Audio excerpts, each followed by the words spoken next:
Good morning to all of you my students. আজকে তোমাদের বাংলা সাহিত্য ইতিহাস থেকে কুলিনকুল সর্বস্ব সম্পর্কে আলোচনা করব। কুলিনকুল সর্বস্ব 1854 খ্রিস্টাব্দে প্রকাশিত হয়েছিল। এর রচনাকার ছিলেন রামনারায়ণ তর্করত্ন। গ্রন্থরূপ হল সামাজিক নাটক।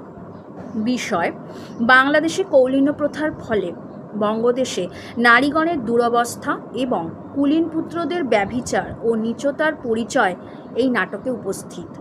কন্যাদায়গ্রস্ত পিতা কুলপালক বন্দ্যোপাধ্যায় বহুকাল পরে এক কুলীন পাত্র খুঁজে পেয়ে স্থির করেন ওই একজনের হাতে তার 4 কন্যা সমর্পণ করবেন। সেই সূত্রে মেয়েদের প্রতিক্রিয়া, ঘটকের কপট ব্যবহার, কুলীনদের অনাচার, শুক্র বিক্রয়ের দোষ কীর্তন, বিরোহী পঞ্চাননের সভ্য এবং কৌলীন্য প্রথা সংক্রান্ত নানাবিধ রহস্য বর্ণনা করা হয়েছে।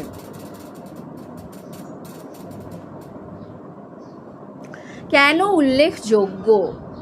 উল্লেখযোগ্য এই কারণেই অনেকগুলো পয়েন্ট আছে। যেমন প্রথমত, কৌলীন্য প্রথা সংক্রান্ত সামাজিক সমস্যার প্রকাশ। বঙ্গীয় সমাজের এক নৈতিক সমস্যাকে কেন্দ্র করে নাটক রচনার সূত্রপাত হয়। এখানে কৌলীন্য প্রথা সংক্রান্ত সামাজিক কলঙ্কের ঘটনাসমূহ প্রকাশ পায়।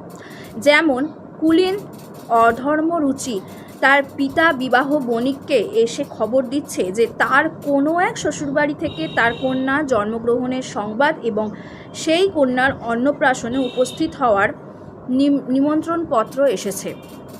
সে বলে, কি বলবো বাবা, লজ্জা হয়। সে দেশে প্রায় 3 বছর যায় নাই, তাই বলি মেয়েটা হলো। বিবাহ বণিক তখন উচ্চ হাস্য করে বললেন, বাপু হে, তাতে ক্ষতি কি?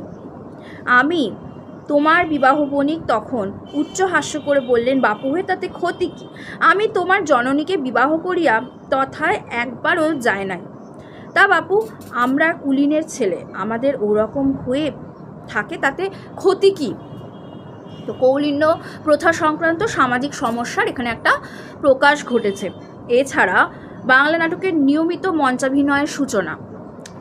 এই নাটককে কুলিনকুল সর্বস্ব নাটককে আশ্রয় করে বাংলা নাটকের নিয়মিত মঞ্চাভিনয়ের সূচনা হয়।